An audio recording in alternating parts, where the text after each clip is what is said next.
les poids et les mesures, c'est pas un thème auquel je pensais pendant des années. Dans mon passé, en général, je ne lisais pas ces passages. J'ai évité d'étudier ça, je trouvais pas ça très intéressant. Et c'est un enseignement du Machiar en Marc chapitre 4, si vous pouvez ouvrir un évangile en Marc. Marc chapitre 4, qui m'a un petit peu mis la puce à l'oreille et qui m'a rappelé l'importance des poids et des mesures dans l'enseignement de la Torah, même dans notre vie quotidienne. Si vous regardez le verset 24 du chapitre 4 de l'évangile de Marc, vous verrez des phrases très très fortes du Machiar. Faites attention à ce que vous entendez. Alors bien sûr, il y a une allusion au Lachon Hara, à notre vie sociale, ce que l'on écoute, ce que l'on laisse entrer dans nos oreilles. Mais si vous poursuivez plus loin, si on poursuit plus loin, nous pouvons lire c'est la mesure dont vous vous servez qui servira de mesure pour vous. D'autres versions peuvent dire que vous serez mesuré de la façon dont vous mesurez les autres. Et là, ça m'a rappelé l'importance de ce thème des mesures et des poids dans notre vie.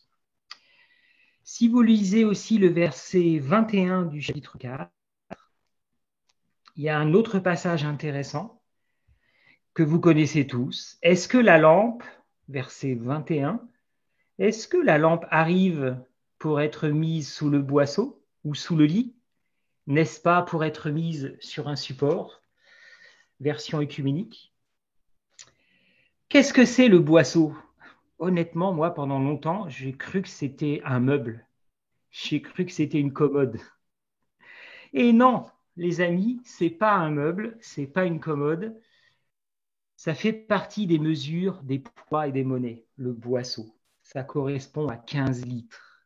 C'est une mesure, le boisseau, de 15 litres. Alors peut-être qu'à l'époque, c'était comme une jarre ou comme une bouteille de coca. On sait tous qu'une canette de coca fait une certaine dimension. Et peut-être dans son enseignement, quand Yeshua parle du boisseau, tout de suite, ses compatriotes, ses amis, les gens qui l'écoutent peuvent visualiser. Et les Romains peuvent visualiser aussi. Comme nous, on peut visualiser, on ne met pas la lampe dans une canette. C'est le même parallèle.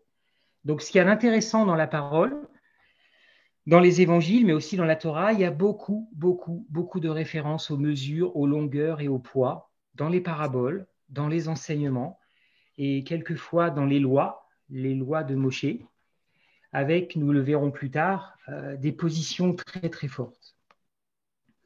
Donc le boisseau correspond à 15 litres. Dans notre vie sociale, en fait, la langue française est remplie d'allusions au poids et aux mesures. Réfléchissez un peu à toutes les expressions où on retrouve les poids et les mesures. J'ai réfléchi, je pense, alors je ne sais pas si Bernard est en ligne, je ne sais pas si Marseille et Menton ont les mêmes réputations, mais à Marseille, on a la réputation d'exagérer les choses. On parle de la sardine qui a bloqué le port. Voilà. Donc, il y a cette dimension d'une chose que l'on exagère dans la dimension pour faire passer un message, une blague ou pour charrier ses amis. Il y a d'autres expressions que vous connaissez, que vous employez. Cela me pèse. Il y a une situation difficile. Cela me pèse. On utilise le verbe peser. Quel poids, cette responsabilité, quel poids. On utilise cette expression. Tu es lourd, arrête, tu es lourd. Encore une expression qui est liée au poids et aux mesures, pour montrer qu'on en a un petit peu marre et qu'on aimerait que la chose change. Une autre expression qui est liée à l'agriculture, au bloc de pierre que vous pouvez retrouver dans certains champs dans les campagnes. Tu dépasses les bornes. Qu'est-ce que c'est une borne? Chez mes grands-parents, il y en avait encore, et peut-être il y en a. Il y en a peut-être dans votre copropriété, il y en a peut-être dans le village où vous vivez ou dans la campagne où vous vivez. On met des blocs de pierre ou des poinçons de métal dans le bitume pour délimiter des espaces. Et une fois encore, on veut mesurer la distance entre un point et un autre point. Et ça fait partie de notre vie quotidienne. Et il y a énormément de passages qui parlent de la mesure et des poids. Matthieu chapitre 7, verset 1. Matthieu chapitre 7, verset 1. Le fameux sermon sur la montagne. Si vous êtes allé en Israël avec le Rav, peut-être vous avez fait un voyage où il a enseigné sur ce petit mont, sur cette montagne. Regardez le verset 1, c'est tellement fort. Ne vous posez pas en juge afin de ne pas être jugé, car c'est de la façon dont vous jugez qu'on vous jugera, et c'est la mesure dont vous vous servez qui servira de mesure pour vous. On retrouve la dimension de Marc 4, verset 24, en Matthieu 7, verset 1, mais avec une dimension supplémentaire, la dimension du jugement. Ne vous posez pas en juge afin de ne pas être juge. Certains dans l'assistance, vous qui nous écoutez, enfin on est ensemble, on parle de nous en fait, vous avez peut-être un métier où vous avez cette place de juge. Certains, vous êtes peut-être dans la justice, carrément. Vous êtes peut-être juge, peut-être procureur, je ne sais pas. C'est votre métier. Vous avez un code de loi, vous devez défendre des bornes, et les bornes, ce sont les limites de la loi, et vous êtes juge. Peut-être vous avez un métier comme moi. Moi, je suis formateur. Je suis formateur en français. Ma responsabilité, c'est de former, donc ça c'est très bien. Je donne aux autres, je sers, je réponds aux questions. Et puis le moins intéressant, à la fin du programme, on me demande d'évaluer les autres. On me demande de mesurer la progression des autres. Et on retrouve cet enseignement. En fait, je me retrouve dans le verset 1 du chapitre 7. Je suis obligé par mon employeur, mais aussi par le besoin des apprenants, de juger les autres, de me mettre à leur place. Et donc, ça fait 25 ans que je suis dans ce métier. Et en plus, avant, j'ai étudié le droit. J'ai fait beaucoup d'histoire du droit et j'ai fait du droit public. Et je viens d'un milieu militaire.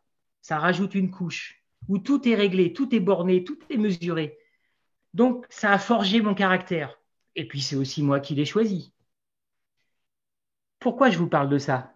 Chez moi, dans ma maison, ce verset 1, c'est une des phrases les plus communes dans ma relation avec les autres. J'ai pas été toujours facile avec mes enfants. Parce que ce verset numéro 1, je ne l'ai pas toujours appliqué dans ma vie. Et très souvent, de par mon travail, de par mon passé, de par mon caractère, j'ai jugé les autres. Et une des phrases favorites de ma fille, qui me ressemble beaucoup, arrête de me juger. Papa, tu me juges à travers mon regard. Alors la réponse maintenant, parce qu'on est assez complices, je lui réponds, non, c'est toi qui juges que je te juge. Et elle me répond, non, tu juges que je juge que tu me juges. Voilà. Donc en fait, la capacité de juger les autres, c'est très facile.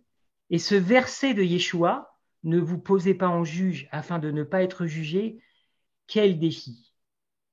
Si vous avez un métier comme le mien, où ça fait partie de votre cahier des charges, comme on dit, désolé pour le langage administratif, c'est pas toujours facile parce qu'on rentre à la maison avec ce caractère, avec ce cahier des charges. Et peut-être c'est pour ça aussi que vous faites le métier que vous faites.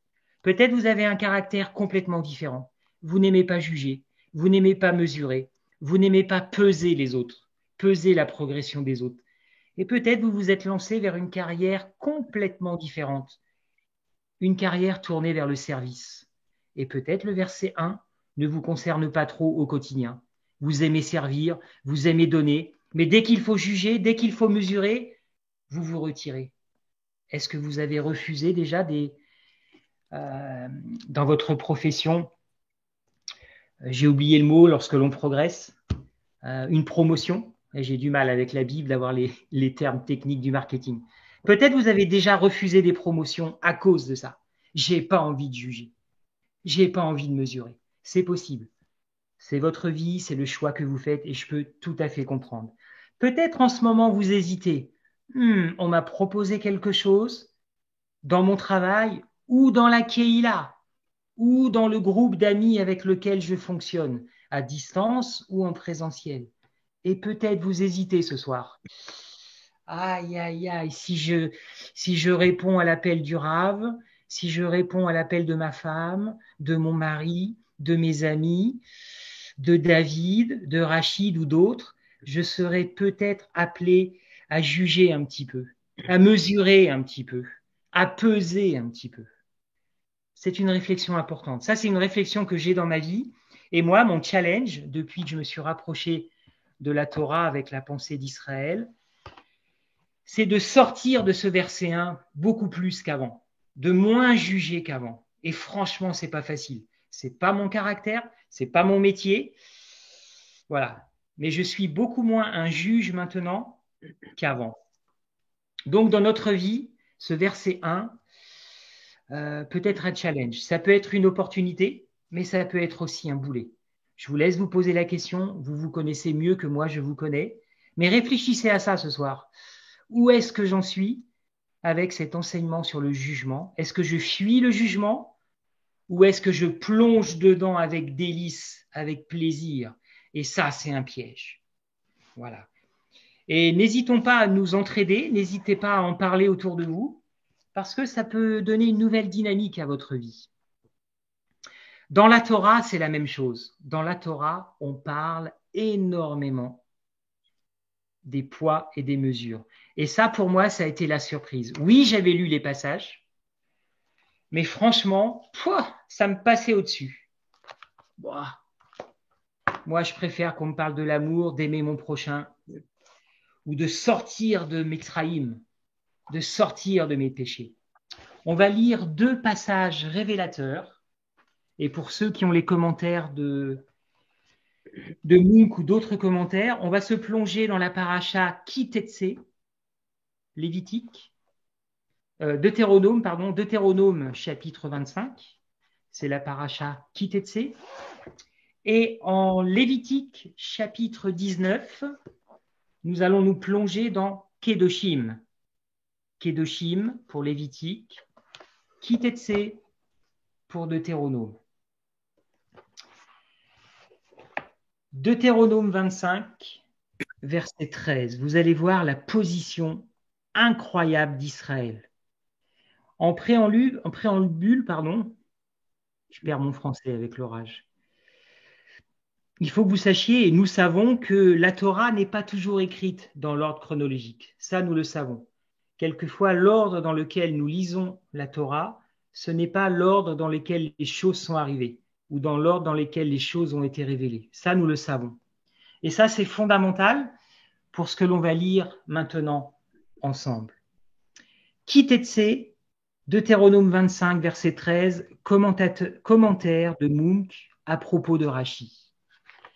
Verset 13, tu n'auras pas dans ta bourse pierre et pierre, une grande et une petite.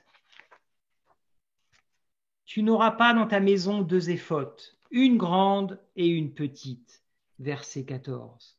Verset 15 du chapitre 25. Tu auras un poids intact et juste, une épha intacte et juste, afin que se prolongent tes jours sur la terre, que le Seigneur ton Dieu te donne. Verset 15. Car le Seigneur ton Dieu a en horreur quiconque agit ainsi, quiconque commet une fraude. 3 versets incroyables. Commentaire de Mounk par rapport à Rachi. Il y a une connexion de ce chapitre avec le prochain chapitre qui traite d'Amalek. Et ça, c'est le point important. Amalek, vous le connaissez, l'ennemi acharné d'Israël. Et cette connexion nous suggère qu'il existe un rapport direct entre la justice des poids et mesures et la guerre menée par des ennemis contre Israël. Rachi dit, si tu triches dans les mesures et les poids, redoute la provocation de l'ennemi. Comme il est dit dans les Proverbes 11, verset 1. Des balances trompeuses sont une abomination pour le Seigneur, et immédiatement après viennent l'orgueil, vient aussi la honte de la défaite, selon le commentaire de Rachi. Je ne vais pas parler du Talmud, il y a des commentaires, on a besoin d'être guidé pour parler du Talmud, je n'ai pas l'autorité, je n'ai pas la connaissance. vous pourrez en parler avec le Rav ou quelqu'un qui a la connaissance et l'autorité pour le faire. Mais Munk donne des références du Talmud. Le point fondamental ici, c'est ça. La Torah a placé ce passage juste avant que l'on parle d'Amalek. Et c'est pour nous montrer la connexion entre les deux. Et quelquefois, la Torah est organisée comme ça. Ce n'est pas l'ordre chronologique qui compte. Quelquefois, c'est la connexion entre un passage et un autre passage. Quelquefois, ça paraît distant. Et à travers les commentaires, à travers notre travail en équipe et notre vécu, on peut faire des connexions entre deux chapitres qui se suivent, entre deux passages qui se suivent. Et là, pour Rachi et pour le peuple d'Israël, pour les sages d'Israël, les choses sont claires. L'honnêteté dans les poids et les mesures sont liées à la réussite sociale, physique, à la réussite en tant que citoyen, à l'existence même du peuple. Je ne suis pas là pour faire une leçon là-dessus, mais je suis passionné d'histoire. Et il y a de nombreuses années, j'ai lu un livre passionnant de Jacques Attali. Ok, ce n'est pas le meilleur défenseur de la Torah, mais il défend la communauté juive, même s'il a une dimension qui n'est pas toujours acceptable pour moi en tant que croyant. Et il a fait un livre formidable qui s'appelle Les Juifs et l'argent, où il a étudié justement, du début à la fin jusqu'à maintenant, toute la relation entre le peuple d'Israël et la monnaie, les mesures monétaires, la façon d'utiliser l'argent. Et il parle de Moshe dans énormément de passages. Et il va jusqu'au 21e siècle. Donc la relation que l'on a avec l'honnêteté dans le commerce, c'est lié à l'existence même que nous pouvons avoir, à l'existence dans la paix, et pourquoi pas dans la glorification. Et vous savez que dans l'histoire du peuple d'Israël, il y a des périodes victorieuses, même dans le peuple, même parmi les peuples des nations. Il y a des rois qui ont accueilli avec joie les peuples juifs. Casimir Ier en Pologne, par exemple, et c'est pour ça qu'un des quartiers de Cracovie s'appelle Kazimierz. C'est parce que le roi Casimir a accueilli le peuple juif quand il était persécuté à cause de la réforme protestante et de la vision bornée de certains.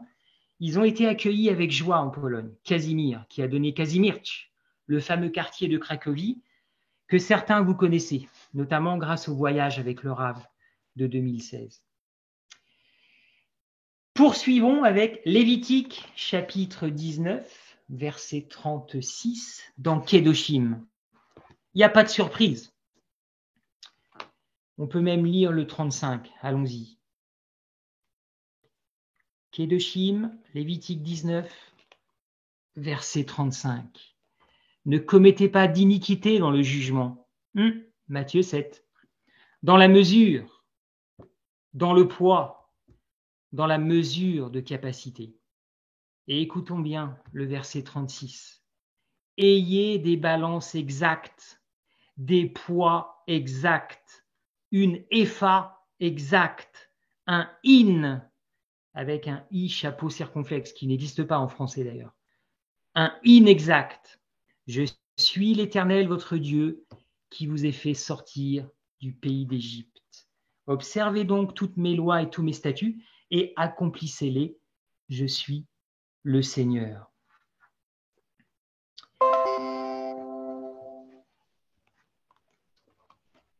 Commentaire de Kuhn. Ce chapitre fondamental, le chapitre 19, termine par le rappel des lois qui constituent les deux piliers de l'éthique juive, l'amour et le respect du prochain. Versets 33-34. L'exercice de la justice et du droit, versets 35-36. Et Rachi, dans son commentaire, invoque la responsabilité morale. Et là, vous retrouvez le lien avec Matthieu 7, verset 1. La responsabilité morale égale à celle d'un juge, de celui qui fausse les mesures. Il est appelé inique, détestable, etc., etc. Et vous pourrez lire les commentaires pour poursuivre. Donc Rachi est toujours dans la même logique de la pensée d'Israël. C'est super sérieux d'être honnête dans les poids et les mesures. Un juge honnête, On regarde tous des séries ou on regarde tous des films. Souvent sur la mafia, en ce moment sur Netflix, il y a beaucoup de séries. Souvent, il y a un juge qui n'est pas honnête. Les petits euros sous la table, les petits services contre les services. On efface les preuves, on change les choses. Il y a un témoin qui disparaît, une pièce à conviction qui disparaît. On parle de la même chose dans la Torah, être honnête jusqu'au bout. La question qu'on peut se poser, c'est... Vous pourrez aussi lire Michée chapitre 6, versets 10 à 11. Je ne vais pas le lire. Michée, c'est une période pas facile pour le peuple d'Israël et c'est une prophétie qui alterne les élans d'optimisme et les élans de pessimisme. Et dans les versets 10 et 11, l'Éternel, Hachem, rappelle une fois de plus, à travers son prophète, qu'il ne peut pas supporter l'iniquité et la malhonnêteté dans les mesures et dans les poids.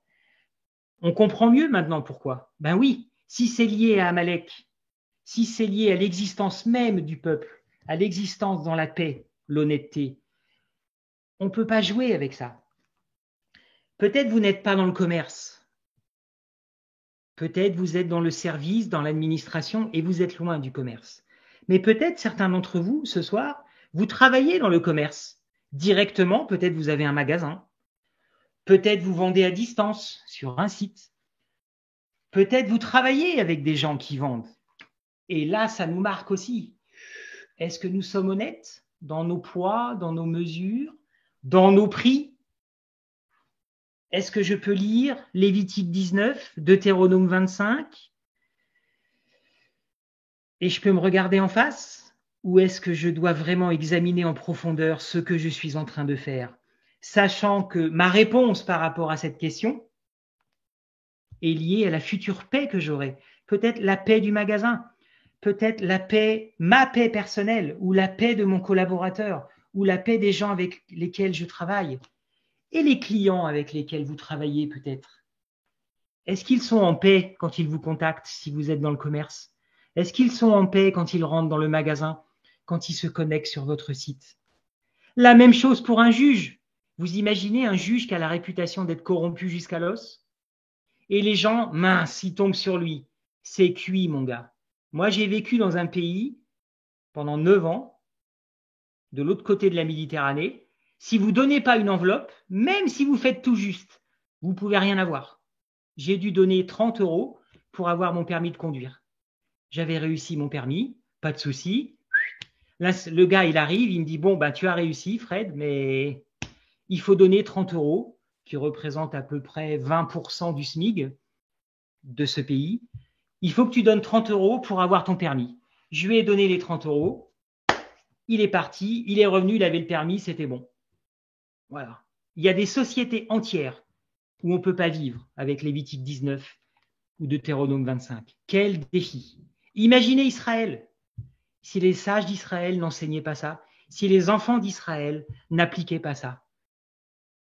Terrible, surtout après l'exil. Vous imaginez entouré par des païens, entouré par des chefs, entouré par des premiers ministres. On le voit d'ailleurs dans Esther.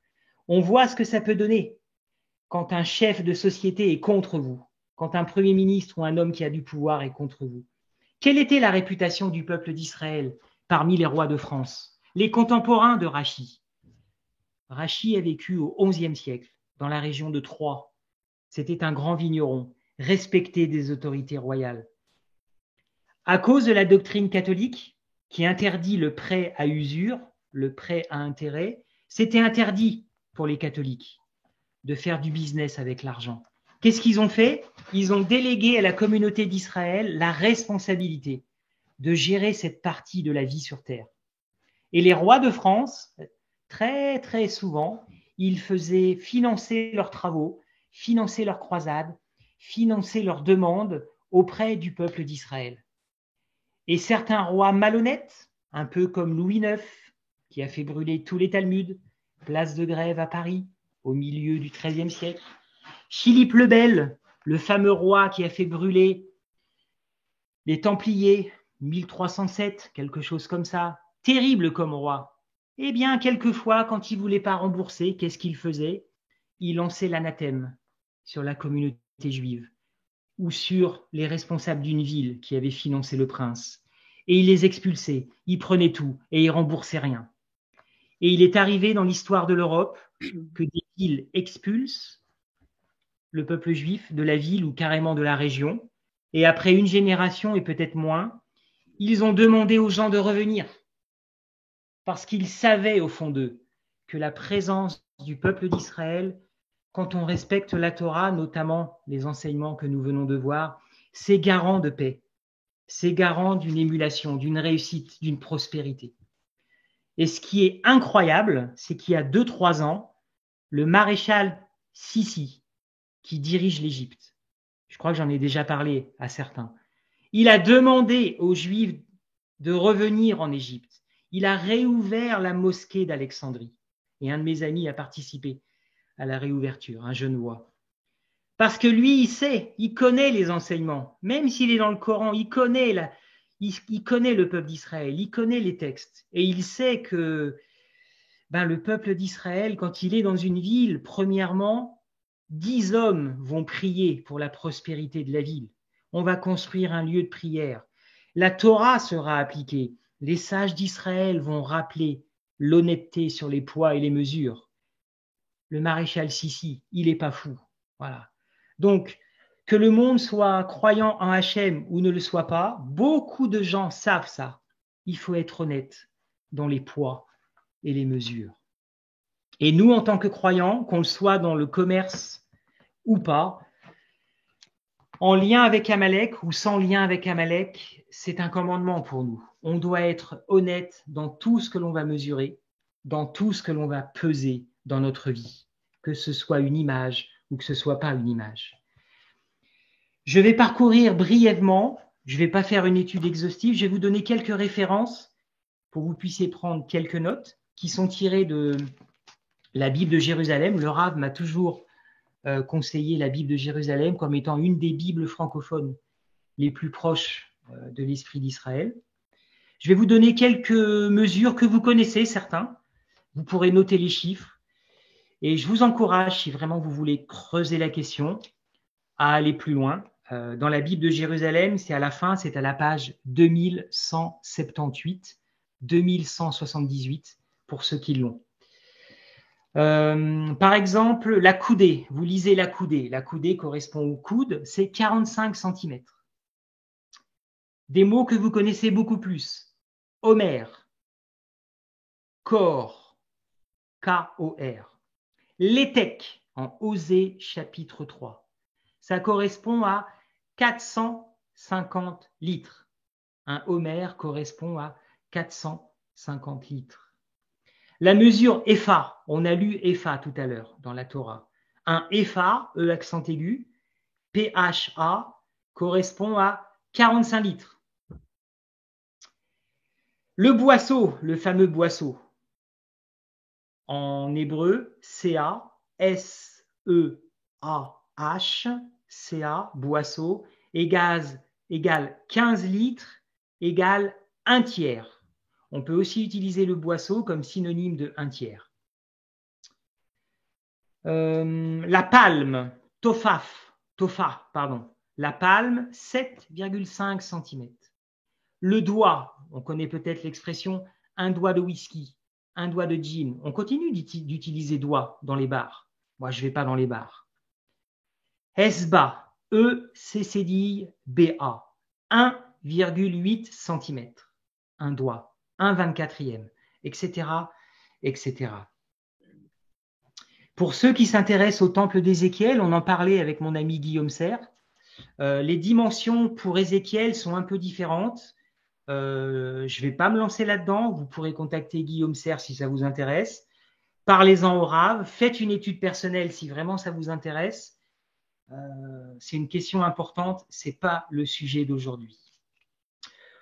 Au niveau des poids, on connaît tous la parabole des talents. Mais le mot talent, est-ce que vous savez quel est le mot hébreu? Kikar. K-I-K-K-A-R.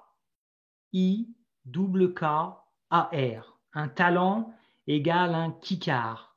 Et un talent égale 34 kilos 272. Ouh, la parabole des talents prend un autre sens pour moi. La mine, la parabole des mines, la mine en hébreu se dit mané, M-A-N-E accent aigu. 571 grammes, presque un peu plus d'un demi-kilo. C'est pas beaucoup. Et je vais terminer avec peut-être le mot que vous connaissez le plus, la mesure que vous connaissez le plus, le shekel. Dans la Bible traduite, c'est sicle, S-I-C-L-E. Le shekel correspond à 11 grammes 4. 11 grammes 4, le shekel. Je ne vais pas rentrer dans l'enseignement du shekel pour savoir le nombre d'habitants en Israël. C'était interdit de compter les habitants, donc on a utilisé le shekel pour pouvoir, en comptant le shekel, compter le nombre d'habitants. Vous connaissez l'enseignement, je ne vais pas me lancer là-dedans. Et puis, vous avez aussi des indications sur les monnaies avant Darius Ier, après Darius, et aussi pendant les époques grecques et romaines. Ce n'est pas le moment d'étudier ça, mais si vous êtes intéressé par ça, il y a énormément de littérature, énormément d'informations dans les notes de la Bible de Jérusalem ou dans d'autres ouvrages. Voilà. Pourquoi j'ai fait cela? Je voulais simplement vous montrer que nous lisons les évangiles, les paraboles depuis certains des dizaines d'années. Mon ami Fernand, peut-être depuis 50, 60 ans. On a besoin de faire le lien entre des mots comme talent, le poids et le mot en hébreu. Voilà. Ça nous permet de visualiser beaucoup plus. De même que boisseau. Maintenant, je sais que boisseau, c'est 15 litres, comme une canette de 15 litres. Je ne vais plus lire le passage maintenant de la même façon. Les poids et les mesures. Pourquoi je vous parle de ça? Quel est le lien avec les émeutes? Et là, je vais essayer de partager mon écran. Donc, je vais partager mon écran à partir de la parole qui nous appelle à respecter les parents. Partage d'écran, voilà. Normalement, vous allez voir, j'espère que vous voyez tous, il y a beaucoup de sites. Alors, j'ai de la chance, depuis 3 jours, j'ai un élève israélien dans ma classe. Merci Hachem. Tu honoreras tes parents. Si vous poursuivez cette ligne, vous savez que tes jours seront prospères si tu honores tes parents. Ça ne vous rappelle pas quelque chose? Eh oui, on a lu la même chose à propos de Lévitique. Si tu es honnête dans tes poids et tes mesures, si tu n'as pas des poids et des mesures différents dans ta poche, pourquoi différents? Pour tricher. Hachem ne veut pas qu'on ait toujours 2 possibilités, la bonne et la mauvaise dans la poche. Tu n'as que la bonne. Tu ne vas pas jouer avec 2 poids différents selon les gens à qui tu parles. La parole qui nous appelle à honorer nos parents commence par 3 lettres. K, Kaf, Bet, et se termine par Dalet. Kaf, Bet, Dalet. Si vous mettez un point à l'intérieur de la lettre Bet, le B devient un V. Et mon élève israélien, on en a parlé à la fin d'un cours. Non. Vous mettez un point sur une lettre, ça change tout. Kabed, Kaved, c'est complètement différent. Mais ce sont les 3 lettres hébreux. Kaf, Bet, Dalet. Et là, j'ai continué ma réflexion. Et je me suis dit, OK, ces 3 lettres, en allant chercher un petit peu les différentes prononciations. Quand vous allez sur un lexique biblique hébreu, que vous creusez la question, vous voyez que, et mon élève me l'a confirmé, Kaved, ça veut dire le foie aussi. La chose lourde, c'est l'organe le plus lourd. Et je lui dis, mais alors Kabed, qu'est-ce que ça veut dire? Et il me dit, Kabed, ça veut dire honore tes parents. Mais quand vous creusez un peu la question avec les 3 lettres, vous en arrivez à retrouver la même chose, et ça c'est ma conviction profonde, la même chose avec ces 3 lettres. Et je vais arrêter le partage. En fin de compte, et ça a révolutionné ma vie de famille par rapport à mes parents et par rapport à mes enfants. La parole, c'est pas simplement tu respecteras tes parents, ton père et ta mère. C'est pas simplement tu honoreras ton père et ta mère. C'est plus que ça. C'est plus que ça. C'est aussi la dimension du foie, kaved, lourd, pesant. Le foie, c'est lourd. Et vous pourriez vous dire, et moi, c'est comme ça que j'ai compris cette parole, si je veux honorer mes parents, si je veux respecter mes parents, je dois aussi leur donner un poids. Je dois être capable de mesurer mes parents. Et là, vous comprenez le sens incroyable de Matthieu chapitre 7, le sens incroyable de Marc chapitre 4, le sens incroyable de Lévitique 19 et de Deutéronome 25. Est-ce que je suis capable de peser mes parents? Est-ce que je suis capable de mesurer mes parents? J'ai eu une très bonne conversation avec un très bon ami suisse qui est de Nyon, un super ami. Il me disait, Fred, c'est super ton idée, mais ta compréhension de cette parole. Mais qu'est-ce que j'en fais de ça? Ok, je pèse mon père, je pèse ma mère. Qu'est-ce que j'en fais? J'ai pas pu répondre.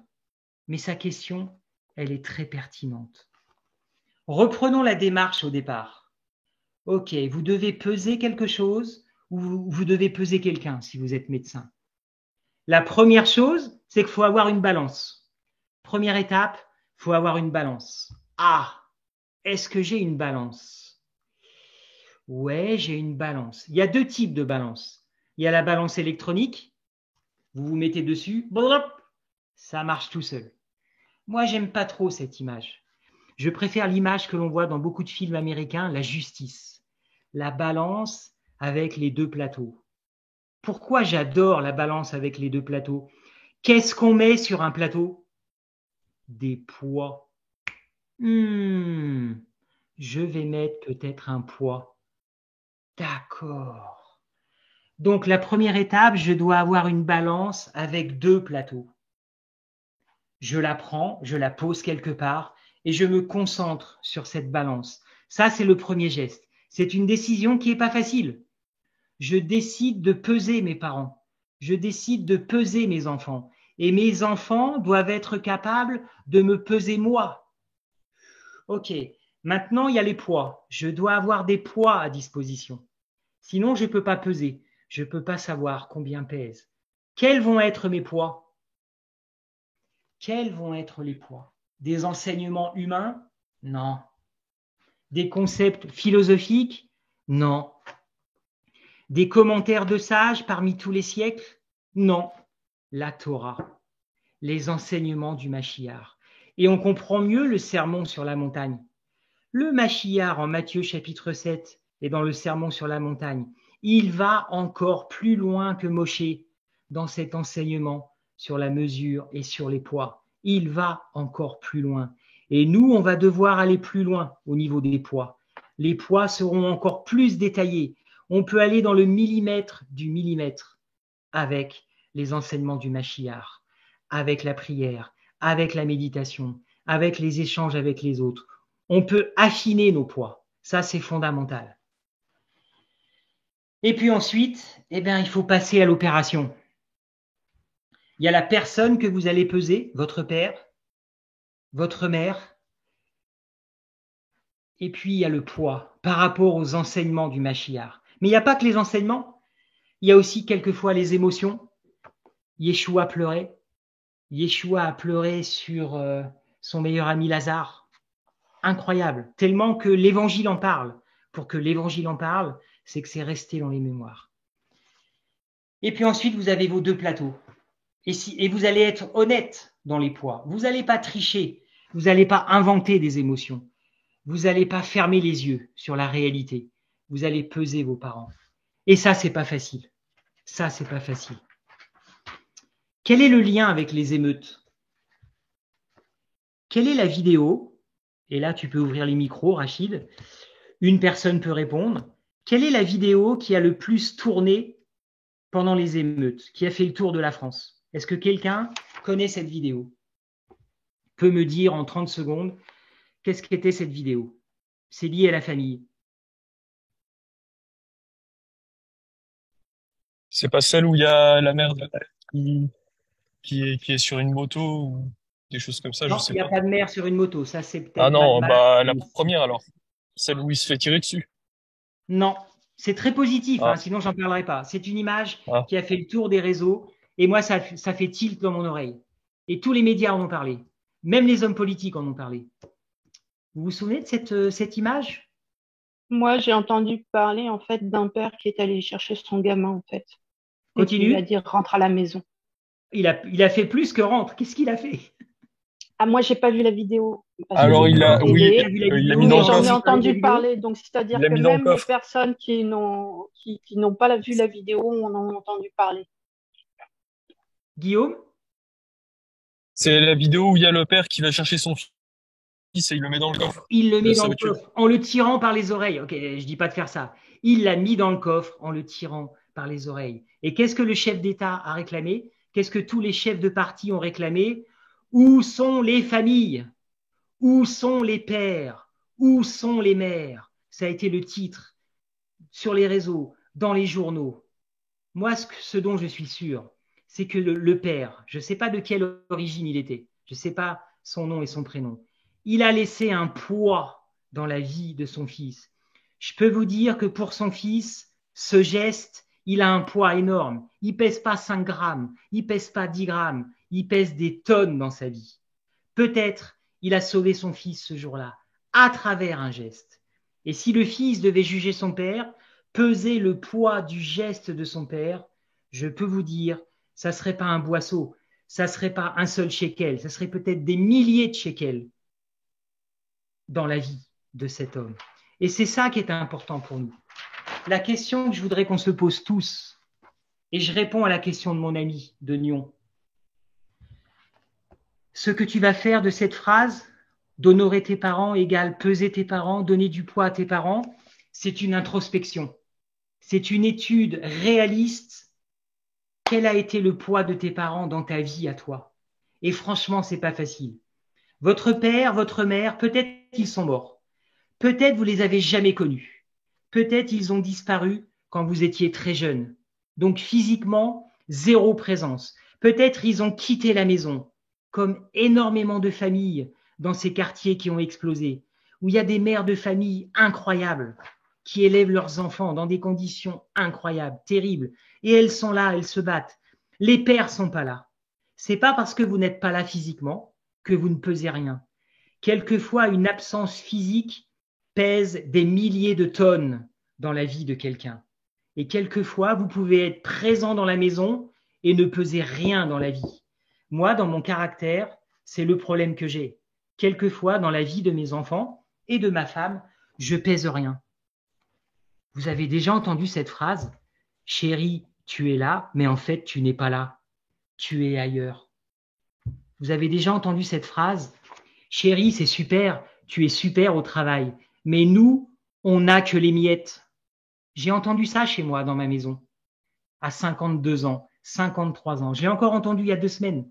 On n'a que les miettes. Ça pèse combien une miette de pain? Pouah, je pourrais même pas le dire. Ridicule. J'ai pas envie de peser une miette de pain dans la vie de mes enfants et dans la vie de ma femme. Est-ce que ma fille est capable de me juger, de me peser? J'espère que oui. Est-ce que mon fils va me peser? J'espère que oui. Et je n'attends que ça. Est-ce que ma femme va me peser? J'espère que oui, même si c'est pas dans la parole. Est-ce que j'ai pesé mes parents? Oui, je l'ai fait. Et ça a révolutionné ma relation avec eux. Parce que j'ai pris conscience de beaucoup de choses. Quel est le problème pour peser les membres de sa famille ou ses parents? C'est d'être honnête avec soi-même. C'est de mettre des mots sur des choses. J'ai un membre de ma famille qui est psychologue de haut niveau. On a beaucoup discuté cette semaine pour préparer ce partage, cette étude. Et elle m'a dit que le plus dur dans son métier, on ne juge pas les autres. Elle est croyante, ok, pas de souci, elle applique la Torah. Mais dans le métier de psychologue, on ne juge pas les autres. On n'applique pas Matthieu 7, verset 1 et tous les autres passages. Si on est psychologue et qu'on est croyant et qu'on travaille avec des croyants, l'appel est le même. Je ne dois pas te juger. Ok, mais alors c'est quoi ton travail? Et écoutez bien. Aider les autres à mettre des mots sur les choses qui leur sont arrivées, sur les choses qui leur arrivent maintenant et peut-être sur les choses qui arriveront plus tard. C'est ça le travail, mettre des mots sur les choses. Quelquefois, on refuse cela. Pourquoi on refuse? Parce qu'il faut être honnête. Et quelquefois, en mettant un mot sur une chose, vous vous avouez à vous-même que ça existe. Il existe des cas avec une enfance très difficile. Peut-être ça concerne des personnes ici. Une enfance terrible, terrible, terrible. La personne est dans le cabinet du psychologue et on parle du mot qui tue, maltraitance. Non. La personne dit « Ah ouais, j'ai eu une enfance difficile. C'était difficile à l'école. J'avais des petits soucis à l'école. » Et puis en fait, la personne parle,